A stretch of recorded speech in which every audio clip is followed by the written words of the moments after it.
Well, welcome to the May podcast of Brainstorms. And I took kind of a pause there because this will be a bit of a departure from the podcast that you've heard in the past. It's a little bit more solemn. It's a lot bit more experiential than we have had before because we are blessed to have in the studio a Gold Star mother who will tell us her journey as well as what it means to be a Gold Star mother. Because as you know, one of our major purposes here is to bridge that gap between the civilian worlds of which I'm a part and didn't know any of these terms before I started working with veterans, and the military world and the world of veterans, because they are two different worlds. The military world being experienced by 1% of the population and us being the 99%. And this is so significant today because the person who I'm going to be interviewing is actually the person who got me started on this road on Memorial Day in 2009. I want to say that we are coming again from our Sycamore Studios in Plain City, Ohio, and we are so grateful to the people at the Fred and June McMurray Foundation who are funding our podcast. And we're really hoping that you can all view this particular one because I think it'll show you what we are all about at Resurrecting Lives Foundation. I started this foundation because two of my friends lost their sons, one in Iraq and one in Afghanistan, and we started it because we couldn't bring back those who did not come back from the war theater, but we could honor them by caring for their brothers and sisters who returned. And that's our mission. And here to help us with that mission is a most amazing woman. I'd like to introduce to you Miss Jody Davis. And thank you so much, Jody, for traveling quite a distance today to be with us in the rain and the blowing and all of the above. We really appreciate your extra efforts. It's an honor. Thanks for inviting me, Dr. Gordon. Oh, no. And I would like to say that could you first start out by telling people what a Gold Star mother is? Because, like I said, my friends are Gold Star mothers, and they both have it. Well, one of them has it on her license plate. And wherever we go, we, get out of the car after she parks it, and some little, young mother holding two small kids will come and says, "Hey, how do I get to be a Gold Star mother?" And she tells her story. So. Yeah, it's a club with a really good name, but it's not. But the membership requirements are pretty awful. So a Gold Star mother or a Gold Star family is a family that's lost a member in service, right, of our country. Okay. And so my son is a Gold Star brother, and so we all have our titles. But yes, I also have that license plate from the state of Ohio. So, yeah. And she uses it primarily to educate other people exactly what it is, because even in this veteran space that, again, I just got started in 2009, there's a lot of people that don't know what Gold Star means. I think that's true. I think it's not as popular is a strong word. It doesn't, or it's the wrong word, but it's not as well used as it was, for example, in World War II, when everyone knew Gold Star families. Right. Like we said, we're now 1% of the population is serving, and your family has served 100%. So I would like to start with whatever you would like to start with the journey. We had actually spoken about 911 and how that influenced your older son to a great degree. Yeah, my oldest son, Wes, joined the Marine Corps after he was inspired by 9/11, and he was a sophomore in high school on that day. I gotcha. And in school, they watched the television footage over and over, the planes hitting the building over and over. We came home to dinner that night, gathered around the dinner table as we always did, and talked about what we had seen that day, right? The horrendous scenes, and then the things that people were doing to jump in and help so early on, right? The first responders, the healthcare workers who actually made their way to New York City to, from wherever they were to help out. And my son, Wes, who was 15 at the time, declared, "I don't know what it is yet, but I'm going to do something to prevent us ever being attacked on American soil again." Age 15. At the dinner table. He was angry, and Wes is a very intentional young man. He wasn't someone who just would lightly throw off, a statement like that. Right. He was intentional, and we knew something would happen. He said, "I don't know what it is yet. When I do, we'll talk." And we did. At the time, he announced to us that he wanted to join, at the time, the Navy, interestingly, Okay. because his grandfather had been in the Navy. Okay. So when he got old enough to join, he and his dad went down to the Navy recruiting office to sign him up, and they were closed. And so Oh, no, right really? next door was the Marine Corps recruiting office. And some opportunistic recruiting officers stepped out into the hallway, and because Mike and Wesley were just waiting in the hallway for the guy to come back. And the Marine office next door, the guy steps out and says, can I help you with something? Yeah, I want to join the Navy. And the guy said, why don't you come in here and sit with me for a while? Well, he was a good sales guy.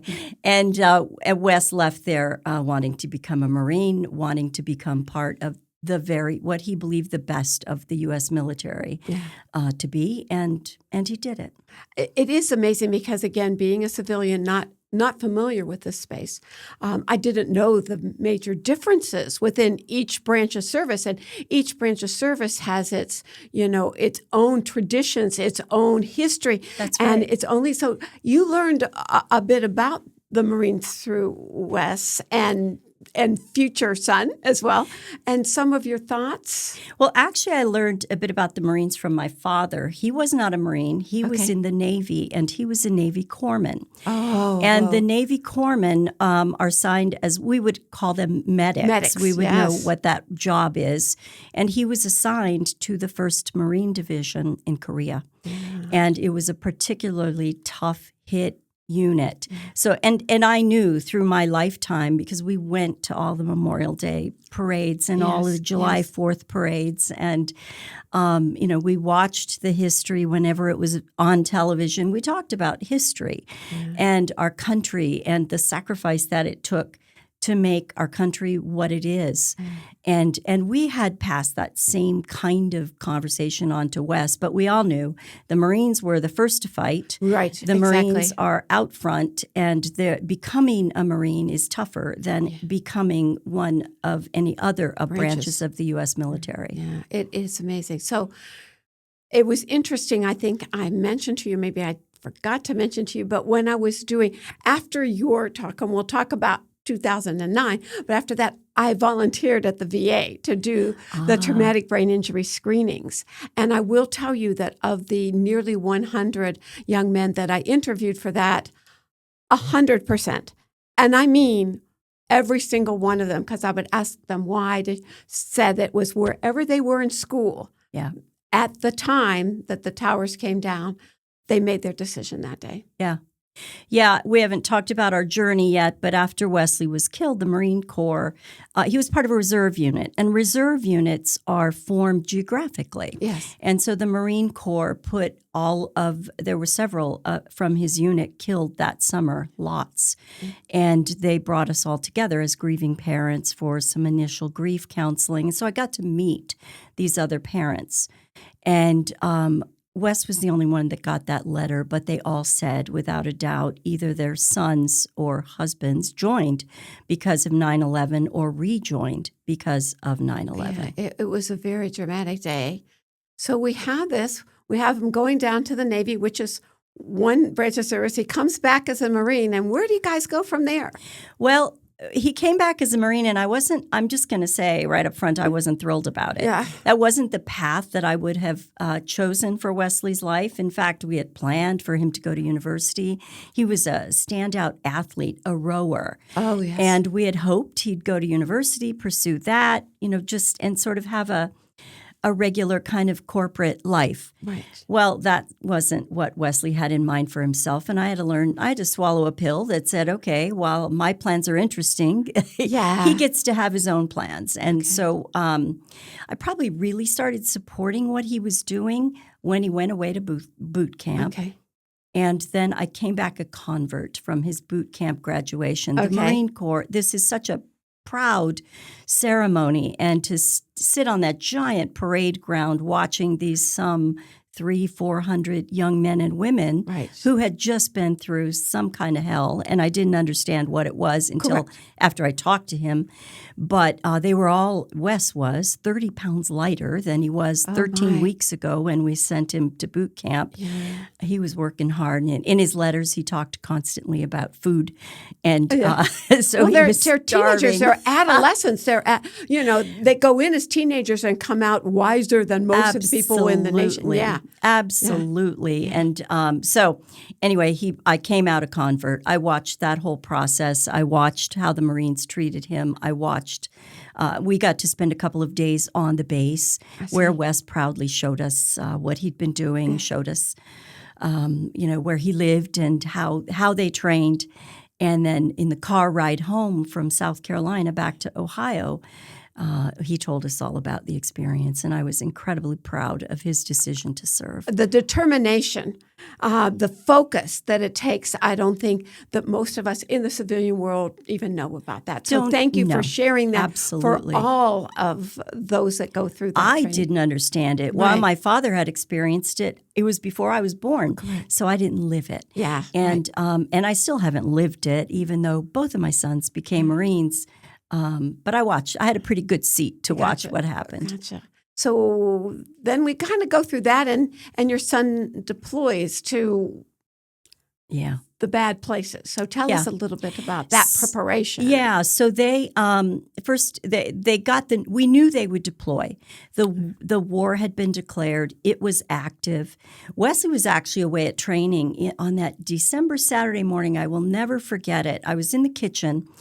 Reading the newspaper, and the phone rings, and it's Wesley. It wasn't boot camp. It was in one of his weekend training things.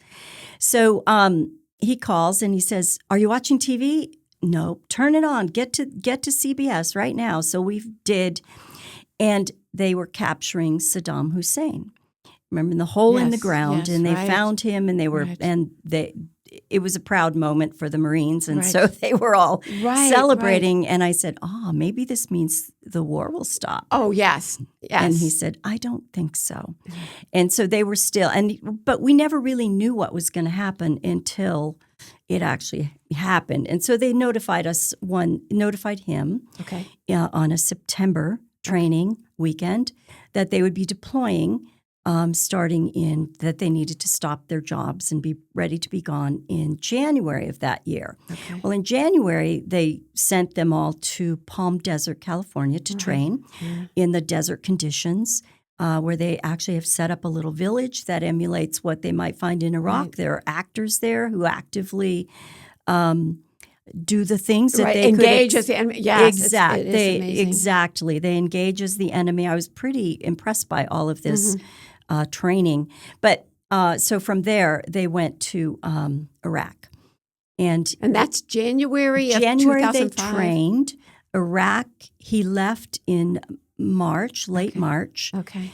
And then about 10 weeks later, we had a knock on the door from the Marine Corps. Okay. Or it wasn't a knock on the door, it was a ring of the doorbell.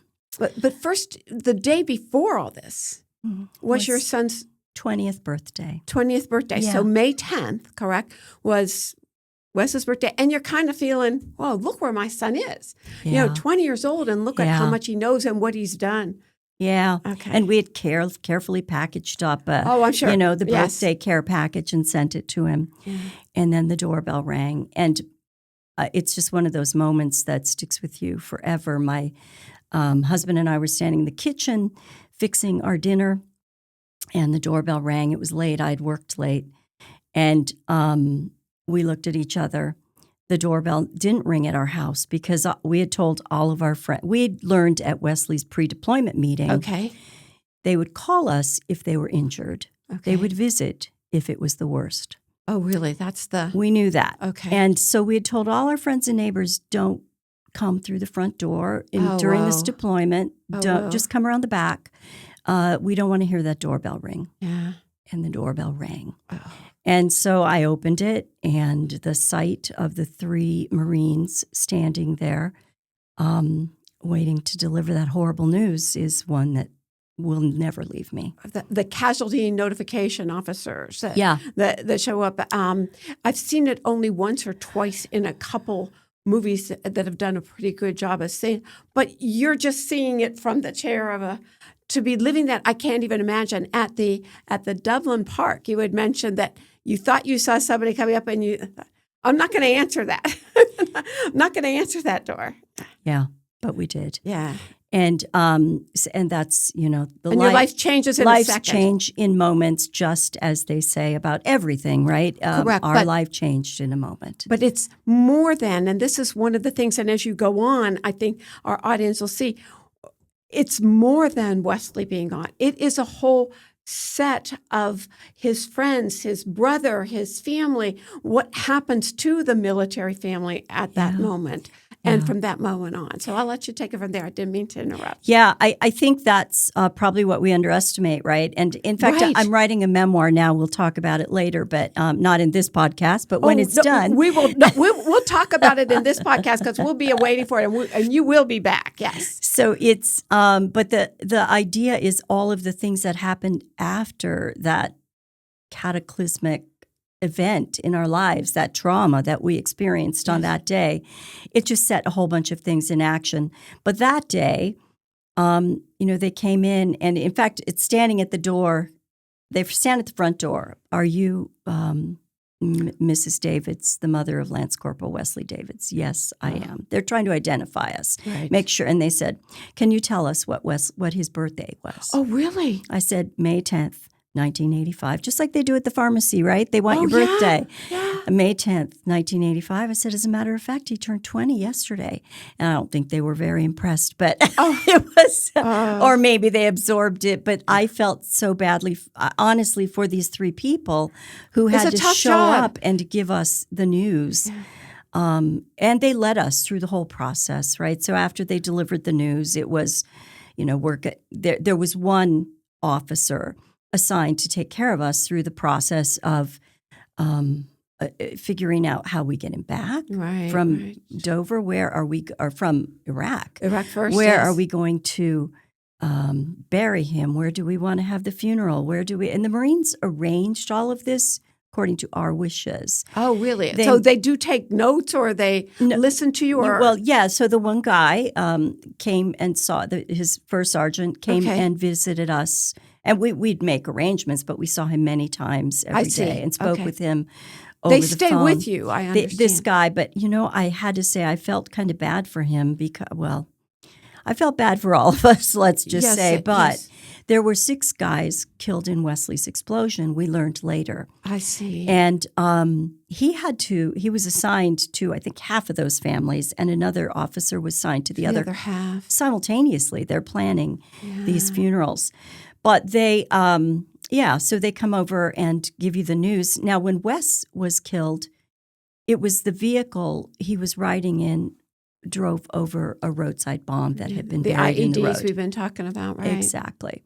So he had been up standing watch up through the hatch. And so when the explosion happened, they said almost right under his legs where he was standing, he and Mike Straley, the guy standing next to him, were thrown in opposite directions. But the rest of the guys in there were burned because they couldn't get the back hatch opened for people to escape. And so at the time, Wes was the only casualty they were notifying. They knew there were others, but they couldn't say because they hadn't identified. And the little network of family that we had developed online, they didn't want us sort of leaking any news. And you can understand that. But so now you can imagine after they hear about our explosion, because it was covered in the local news, there was a lot of anxiety beginning to sort of rise up in the ranks of the other family members, wondering how their son or husband was faring through all of this. But in the meantime, we were just dealing with our own little situation. And to deal with the incredible, what should I say? You can't predict at all what's happening in a war zone because I've met Mike Straley. So I know that your son went in one direction and was killed in action. And Mike went in the other and lived to honor him. Yes. And the other members of Lima Company that we're talking about, the Marine Reserve here in Ohio, who perished that summer. So, there's also what Mike deals with, the fact that he survived and his... Well, he survived after undergoing some horrible... I mean, he had physical and I'm sure other kinds of injuries, but he had some physical injuries to recover from. A lot, yes. Yeah. The interesting thing is when this happened to Mike, I wanted to learn about... I read about Mike Straley right after Wes passed. Yes. And because he had a hometown... Everyone was local, right? There was a hometown welcome. And I didn't know who he was. I hadn't met him yet. But it was interesting to learn his parents had the same names as ours, Mike and Jody. Oh, are you serious? It's really strange. Oh, the ironies of everything. Yeah. Oh, my goodness. Yeah, but I have grown to know Mike pretty well and become good friends with him. I've met him on a couple of occasions. He's the person who taught me. I will tell you, I owe you. I was talking one day at a presentation mentioning about the soldiers of Eyes of Freedom that we'll be talking about. Excuse me, ma'am. Those are Marines. Those are not soldiers. That's right. And that was very early in my beginning. And I'll never forget, he did it so politely, but so firmly, like, don't ever make that mistake. And I have never made that mistake again. There you go. So soldiers are in the Army. Exactly, exactly. Marines are warriors. Oh, and it's really true. It's true. So your whole family has a lot to absorb. And you've got a younger son over there that was how many years younger than? Stephen is 22 months younger than Wes. Okay. And they had been close, right? That's a close age, a small age gap. They were very close through their whole childhoods. When Wes joined the Marines, Wes was a senior. Stephen was going through his sort of sophomore, junior year. And Stephen was struggling. And all the struggles of young men, and we all live our lives differently. But when Wes was killed, Stephen dropped out of high school. And Stephen, he was lost for a while until one day, about 6 to 10 weeks after Wes was killed, the Marines delivered to us a box with all of Wesley's possessions from Iraq, right? Oh, wow. A spare pair of boots and some socks and books and music and his tools. And in the box, it was just a standard cardboard box, and in the box was a letter that Wes had written to us. And oh, wow. A really, really precious gift. And you heard me read the letter. And you're going to read it for us? Did you want to read it now or at the end? You tell me what you'd like me to do. Let's do it later. Okay, that would be fine. That would be fine. But that letter, and I was telling, our wonderful production manager here, Steve Moose, I go, I don't know. This is one I'm going to have a harder time getting through than any other podcast that we've had, because when you read that letter was my decision to volunteer at the VA and go do that. So he was like in his last days preparing all of us for carrying some part of him into helping his brothers and sisters. Yeah, so we'll read that at the end. But it's most beautiful. And I, to this day, do not know how you got through it, because I still may not be able to. Well, we're here to help you for sure. But Stephen heard the letter or saw the letter, and he made a decision that he wanted to feel the pride that his brother felt in his service.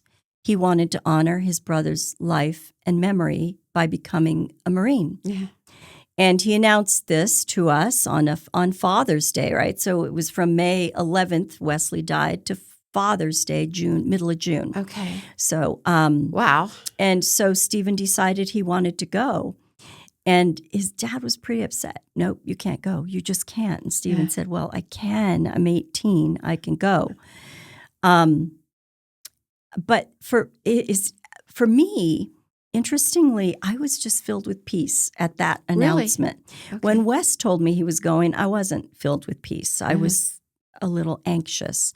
But when Stephen told us this was what he was going to do, I just had this understanding that Stephen needed to do this, that this was going to be his way of dealing with what had happened to his brother. Wow. And interestingly, Stephen had dropped out of high school. In his senior year, he was very close to graduating, and he dropped out because he was just lost. And that happens to many families. Yeah. Where there's a death either in combat or a death by suicide after they return. That, again, what the family is feeling, no other family in your neighborhood was having those same experiences. Almost in this city in which we both resided. Was there anybody else experiencing that? No, not at the time. God bless him, yeah. But he went down to the Marine recruiting office, and they were open. And he had a conversation with them, and they told him he needed a high school diploma to join. Good for them, though, Not right? a GED. Yeah. They require a diploma. So Stephen went back to the school, sort of, had to sort of humble pie his way back in and finished school. And Amazing. Thank goodness, and went to boot camp, and Stephen became a Marine. And as I tell it sort of in retrospect, I feel like while the Marines was the way that Wesley's life was taken, he was serving there. Yes. It was Stephen's redemption story. Isn't that amazing? Yeah, he got back a sense of pride, a sense of purpose, a confidence. These were all just, he needed this. And I'm sure he felt his brother's approval and his brother with him. His brother's protection. Yeah. In fact, one thing the Marines did for us is when Stephen graduated boot camp, they let us give them one of Wesley's emblems, one of the emblems that the EGA, the Eagle, Globe, and Anchor emblem that they wear. Wesley was actually it was on his uniform when he was killed. Oh. And so they took it off and they presented it to us in this box. Oh, wow. And so we asked the Marine Corps and this is the big deal at boot camp graduation, you become a Marine when they hand you this emblem. Right. You are worthy of wearing it. And they actually gave Wesley's scuffed up emblem to Stephen. Well, what a sign of protection, Absolutely. I think, Absolutely. Gosh, all right. So he served again, did he end up in Iraq? Is that where? Yeah, Stephen joined the sort of, not the reserve, but the active Marines. Okay. And he served in Iraq and he served in Afghanistan. Oh, my. He wasn't in the infantry like Wes was, right? When he wanted to go infantry.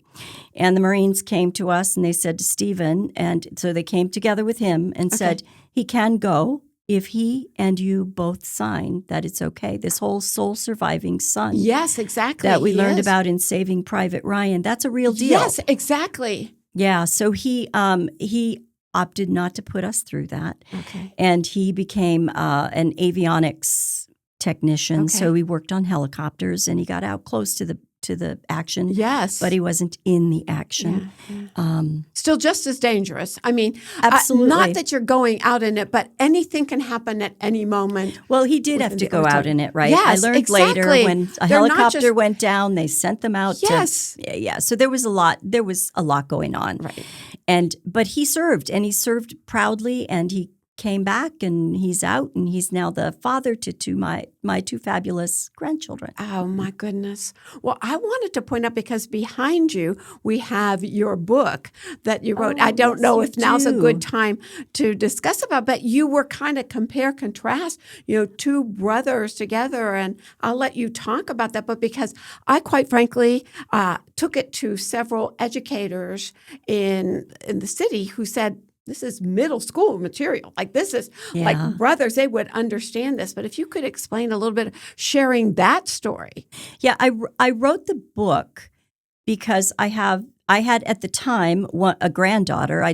Gunnar wasn't born yet. Gunnar. Oh my God. Gunnar Wesley Davids. Oh my goodness. Yeah, and Sophie is Sophie Graham Davids. Graham is Wesley's middle name. I gotcha. So I wanted them to know their Uncle Wesley, who they would never get to meet. Yes. And I wanted them to understand the journey their dad had been on, because it all happened before they were born, just like my dad's happened before I was born. Right. And I never really understood it. And from this little book. They won't really understand it. But the idea was to tell the story in such a way that children could relate to, the love that these two brothers have. And probably junior high is going to be a sixth, seventh, eighth, fifth, sixth, seventh, eighth grades would be a more appropriate age. Okay, everybody wanted me to ask you. So here it is, proof. What was the author thinking? And tell us a little bit about the title and how we can reach it. It'll be on our website for the podcast. Yeah, it's called A Tale of Two Heroes. Which I love. And it does tell the story of the journey of these two brothers and their love and Stephen's hope for the future. A beautiful story. And, it's sometimes on Amazon. Honestly, I have most of them in my basement. Yes. Lots of copies in my basement. But, yeah, we could definitely they'll be able to reach contact out. us. If they reach out to your organization, we can figure out how to get it to them. But it's a beautiful story.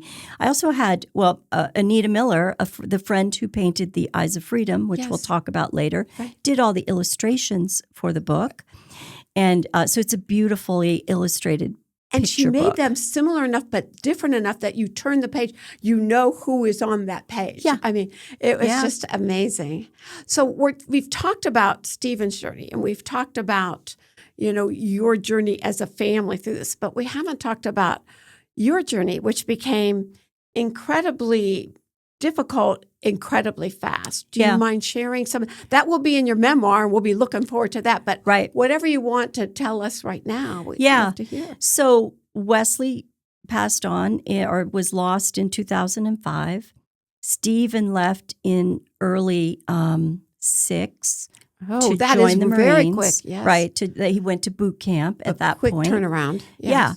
And so and then very shortly after that, my husband of 30 some odd years left me for the cleaning lady.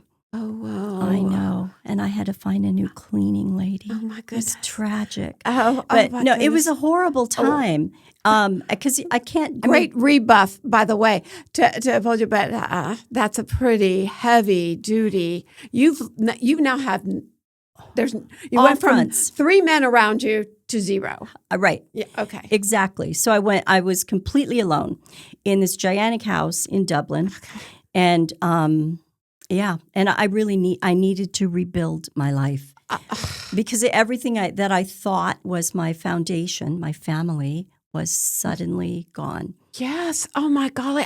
And you're not 20-something, 30-something. Do you know what I mean? It's not like you're at the beginning of the career. I can just shift here. I can just do.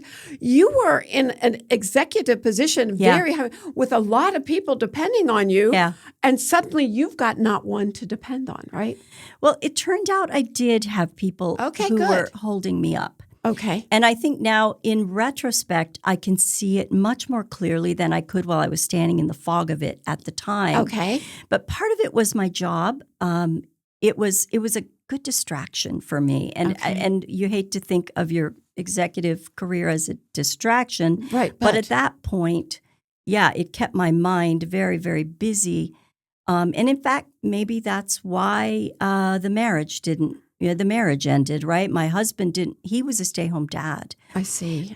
We had made that decision when the boys were young because my career was I was becoming more and more successful. It was a more and more demanding career. And so we made the decision that he would stay home and take care of the family. Okay. So after the boys were both gone, he really had probably no sense of purpose or direction. And I got really sort of entrenched in my work because it was just a welcome. I knew what to do there, right? I knew how to control things. I knew how to make things happen, and it was a little more predictable. And you also put a lot of effort into the Dublin Veterans Park, did you not? I mean, true, I did. Yeah, our memorial park in the town of Dublin is because of you. Well, not because of me. Yes, you were the driving force to it. Well, I don't feel like I did anything. I feel like the city of Dublin and the city of Dublin is wonderful. And Cardinal Health, where I worked at the time. Yes. Supported me to make this all happen. And it's a beautiful, beautiful park. And so that was one of my recovery modes, right? One of the things I did as I approached recovery, not thinking of it that way at all at that time. But yeah, I got engaged in that.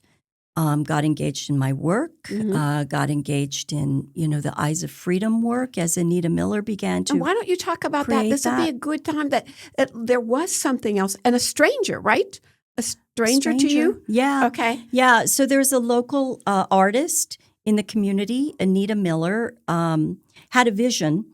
It came to her in a dream. She said, though, it was a disturbing one and a real one. And so she got up and she sketched what she had dreamed. And it was all of these full-size panels with paintings of these Lima Company Marines painted on them, life-size paintings of the Lima Company Marines. And then, but she didn't know any of us at the time, so she got in touch with the Marines. She had to sell it to them so that they could release our names and contact information to her. And then she went one at a time to all the families that had lost Marines that summer, asking if we would help her put together a likeness of our son because she didn't know any of them. So she came and asked us to do that. But the result was a gorgeous art exhibit. I think it's 8 or 10 life-size panels with 2 or 3 life-size Marines on each panel. Incredibly beautiful, incredibly moving. Yes. It travels the nation. And that's how I met Wes in person. And when I say in person, you're standing there, and she even did so. The eyes of the no matter where you go, when they put it in the rotunda at the State House, that's where I viewed it. And it was, in a semicircle. And no matter where you went, they were looking at you, and everyone was different, even though they're in the same uniform, in the same kind of a setting in the desert. Yeah. Each one was different. There were, I would like to mention that there were 22 Marines and 1 Navy corpsman who perished that summer. It was quite a devastating 23 deaths, and there's never been anything in my lifetime before, after in the state of Ohio that I know of. Right. Yeah. And this was the hardest hit unit in the Marine Corps after Iwo Jima. And that's an amazing point of history that shows the devastation in a war that very few people took part in. And very few people had the aftermath that you did, because we weren't that involved. We were told, at the time all this was going on with you, I was going to the mall, because that's what the president said. Hey, you want to support the American people? Go, I can do that. And then my life changed with the deaths of my 2 friends' sons. And then you sealed the deal on Memorial Day in 2009. You sealed the deal. And I think I mentioned to you, I call them my 3 archangels, because they're warrior angels, And both Sergeant Zachary McBride and Staff Sergeant Brian Piercy were from the Army, and Wes is my only Marine. So, when I ever have a Marine in trouble, Wes is the person I talk to. He's given me nothing but great advice, by the way. Yes. I'm not surprised. Yes. He's a wise young man. So you have all of this grace. I mean, when we're talking about, the best and the worst of things, this horrific thing happens, but the outpouring of grace, you've got the creativity of a vision of a woman who decides to make this the Eyes of Freedom that is going to be here in May, Dublin. the end of May in Dublin for the Memorial Tournament. Right. So Memorial Day, I was asked to be the keynote speaker on Memorial Day at the processional and ceremony they have each year. Okay. And the Eyes of Freedom will be opening on that day, on the 26th. Yeah. So a lot of, I think, grace spending from these young men killed in action, came to being like, no, do not let this be in vain. Use what happened here to take care of their brothers and sisters. Yeah. And I would say, too, through that period of my life, very shortly after Wes died, part of my purpose, I always was a person driven by purpose. Yes. But my purpose changed, and I tacked a phrase on at the end that said, and everything you do, make sure it honors the service and the sacrifice of my 2 sons. Yeah. And that it was mostly Wesley, and then when Stephen served. But there's that responsibility that I still have as his mom, because I can't do anything else for him physically, but I can certainly keep his name alive. Which is why you were so gracious to show up here today in a very teeming rainstorm to drive, close to 100 miles to come to us. We really, appreciate that. There was something you said in your notes that was you kind of echoing what our Resurrecting Lives Foundation treasurer came and spoke. She is a military wife. Her husband had deployed and was actually deployed over Christmas. And so she came and spoke to us for the Christmas one. And she said something that you did about waiting. People say, call us. Just call me if you need anything. Her comment was exactly the same as yours. And I think it deserves reiteration for the people in the military. You're not going to be asking for help. Yeah, exactly. So what was your advice to that? Well, when Wes died, I have to first say the community supported us in such unexpected ways. We had, you go through this process of needing to meet the body at the airport. Mm-hmm. And that was a jarring thing to see. We didn't see him. We saw the casket with the flag drape, but that was sort of the first sort of physical manifestation of death for us. So we did that, and then we pulled out of the airport parking lot, and the road was empty. And so the Marines were driving the car. They were chauffeuring us, I guess, right home between the airport and home. After that, they brought us there and they were taking us home. We pull out of the parking lot. Roads are absolutely clear. And what is this? And I look, and on this, everyone is pulled over to the side of the road. Uh-huh. Stop cars, drivers out of their cars, hands over their hearts, caps over their hearts, saluting. And I said to to First Sergeant who was with us in the car, what is this? Why is everyone off the road? And he says, do you know Foltz? Foltz, I knew Foltz very well. Officer Foltz to us was the police officer assigned to the Dublin school, to Scioto High School where my kids went. Okay. And he had been over our house a time or two when the kids had gotten a little too close to some boundaries. Okay. Of course I know Officer Foltz. He said, well, he is with the Lima Company. It's a reserve unit. And so his day job was a police officer, but he was over there with them. And he had arranged with 6 police jurisdictions between the airport and Dublin to clear those roads. And the respect that we saw through that was we needed it at that moment. I'll bet. And they did the same thing in the city of Dublin when we had his funeral, and we walked the path to the graveyard nearby. But people came out in droves to help us and be with us. But then everyone leaves. Yeah. After about a week, everyone leaves. And I don't get me wrong, I'm incredibly grateful for people we know that. stepping out of their lives to come and be with us.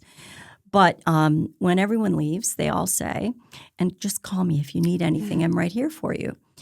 Well, goodness gracious, I'm a pretty independent sort of person, not used to asking for a lot of help. Yeah. And I think a lot of military families would say the same thing.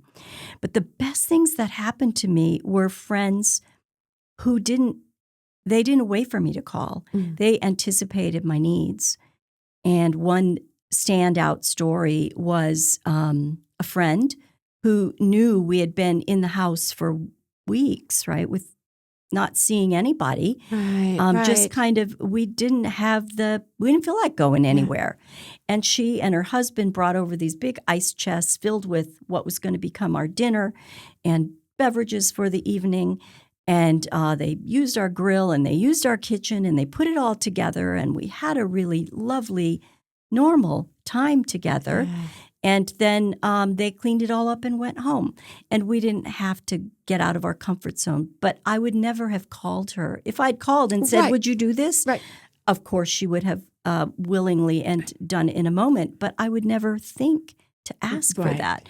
So if you're ever in a situation dealing, trying to help a friend or family member who's been through loss, anticipate their needs and she didn't just show up. We arranged a time.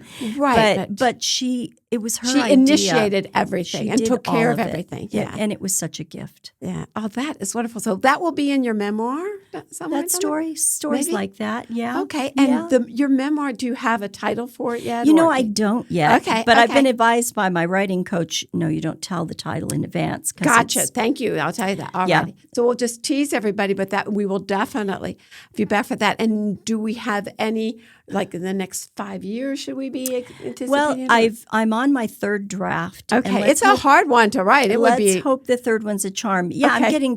I'm spending a lot of time learning the craft of writing. Yes. And actually enjoying that sort of learning at this phase in my life, Yes. and rewriting it, and actually really enjoying telling the stories. And I think it's going to be good. I have a lot. We know it's going to there. be good. And we're just kind of teasing the audience. And one of the things that you said, I know that you have been actively involved with the Eyes of Freedom. And again, we're going to have, the information about them on our website under your podcast. But you're also involved with a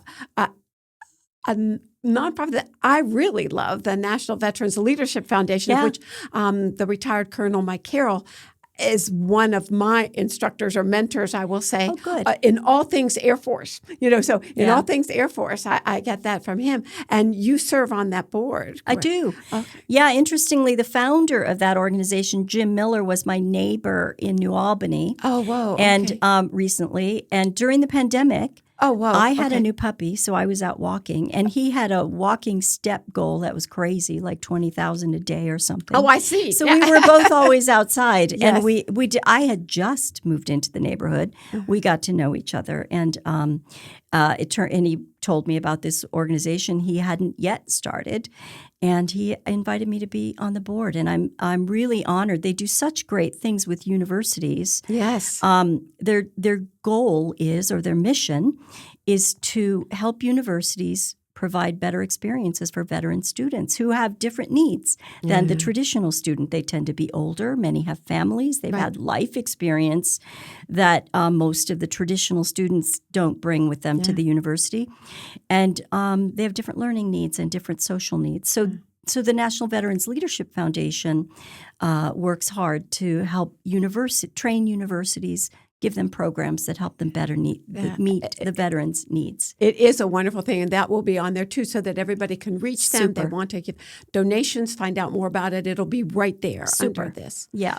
So we're getting to the kind of the wind down of the podcast here. And I had told you, and again, I cannot stress enough how thankful I was that you agreed to join us today. I really cannot stress that enough. Is there anything that you want to say before you read the letter that changed my life? I mean, I didn't even know anybody in your family. Of course, I knew the story. Yeah. I had seen the story on the news, but seeing a story and seeing the mother and the reaction to the story are entirely different, which is why this podcast is so important. But is there anything else you want to say before we read that letter and wind down? I guess just to say every family's experience is different, right? Okay.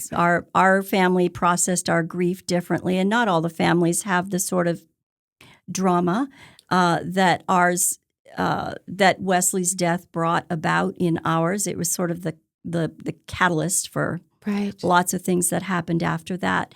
But I also just, a thought is, while this set of horrible things happened to me or in my life, it didn't write the rest of my story. My story is I don't know how to say it other than, the plan. What actually happened in my life is I could never have dreamed that it would be this rich after all the things, the experiences that I had. Right. I had a rich, rich life. I have a rich life filled with friends, filled with family, filled with the opportunity to do the things that I love to do, and the opportunity to talk to people about Wesley and these experiences, an absolute honor. So I really appreciate you having me with you here this morning. Thank you. And now I'd love to hear the letter that set me. And I've got to tell you, for me. I'd been out of training for a while to go back to the VA to learn the new computer system. Each time I'm thinking, I'm leaving. But those 3 archangels were never going to let me leave. They were going to make me stay there for my 1 year of tour duty to do the traumatic brain injury screening. So he's still at work, huh? Oh, he is still at work. And unfortunately, there's a lot of work for him to do. Oh. There's still so much going on. We still have the aftermath of so many people's services. So many, we know 5 times more take their own lives back here at home than die in combat, which is 35,000 almost now. I mean, we've got to do a better job as civilians to wrap our arms around these families when they come back too. Well, Wes is still at work. That doesn't surprise me. Nope, it didn't surprise me either. and so this letter is written in his sort of 19-year-old scrawl because he was 19 when he wrote it. Okay. But it's been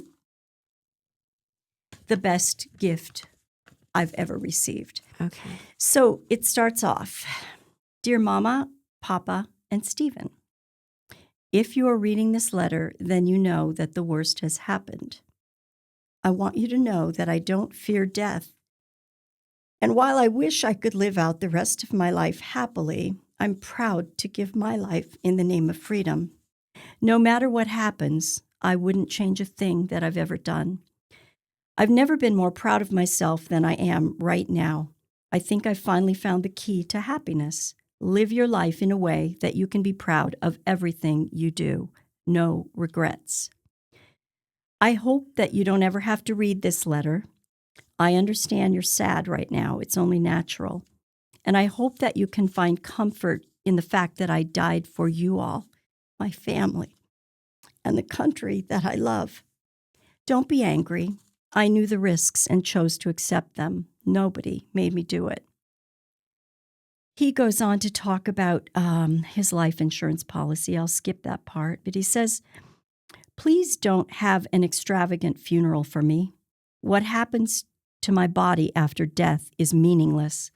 I know where my soul will be, and that is all that matters. You've all been very good to me. I love you very much. You've done everything for me. I always had everything I needed. I love you all for that, and I can never show you how much I appreciate it. I want you all to know that I love you very much and can never possibly express that to you, Wes. He expressed it. Yeah. Almost as if he had insight into where he was going to take everything afterwards. Amazing. That letter is amazing. And thank you for sharing because it's a very personal note.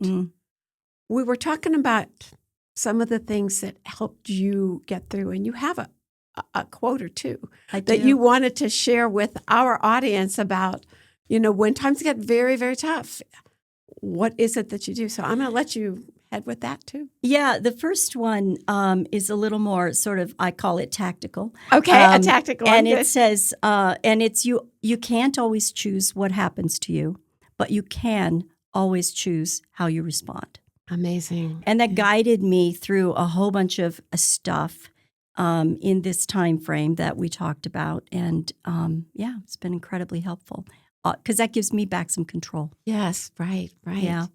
The second one is, we'll say it's a little more strategic. Okay. When you come to the edge of all the light that you have, and you must take a step into the darkness of the unknown, believe that one of 2 things will happen. Either there'll be something solid for you to stand on, or you will learn to fly. And I'm learning to fly. Yes, you are. And he, I have one of the people who's been on this is our U.S. Navy retired chief artist who has, for Wesley and all his friends, developed a wonderful piece that'll be coming out with our book, Guardians of the, Guarding Our Guardians. But it is the battlefield cross, which is, a mother who lost a son. It is what they put with the boots and the dog tags and the helmet of the person who's fallen in battle on the battlefield. But it's surrounded by dog tags of angel wings. Mm. And that's what we're thinking here. So, Jody, I don't know how our nation can thank you for, giving up not one, but two sons and the possibility of giving up two sons forever, until you meet again. That takes a really strong personality. And I'm so sorry for all of your loss, but so thankful for what you did with it, because I will tell you that years later, about 5 years after you were there at the Dublin Park, I was asked to give the memorial speech. And at the end of the speech, a young man came up to me and handed me his suicide letter. Oh, my gosh. That he was about to take his life 4 days. That it was an anniversary of somebody's death. So 4 days, we had 4 days to turn things around. And I do remember at that moment thinking, letter to letter. Okay, Wesley, you're on. What do I start saying? Wow. And I said, let's meet right now. No, I'll meet in a couple days. Let's meet right now. But you have all of these people around who want to talk to you. I go, and I have an assistant here who can give out my card. And we did. And that young man has gone on to save so many of his young National Guard friends who have come around him. So you never know where good is going to just take flight. So I wanted to tell you that. Thank you. It was tough to do it. So, looking at my audience now, I know I promise I will be back in full form next time, but there's a reason why we needed to share this today, because there is grief, there is honor, there is pride surrounding Memorial Day. And so this Memorial Day, anybody who's looking at this and every Memorial Day to follow, remember, it's not as much a holiday as a holy day. Absolutely. Thank you all. Bye-bye. If you are thinking about harming yourself or attempting suicide, tell someone who can help right away. Call 911 for emergency services. Go to the nearest hospital emergency room. Call or text 988 to connect with the 988 Suicide and Crisis Lifeline. This podcast is made possible thanks to a grant from the Overwatch Alliance, and it's produced by the Resurrecting Lives Foundation at the Sycamore Studio. Music is written, performed, and graciously provided by Tim Beckley. Remember, when you work toward brain injury recovery, it is best to journey with a friend and keep your gait steady and your spirit strong. Finally, always seek shelter from your storms. From Baghdad to Basra, the Boston to Bakersfield, the hottest battle I ever fought is raging inside of me. My brain has been battered, scrambled and rattled, and no one knows what's going on with me.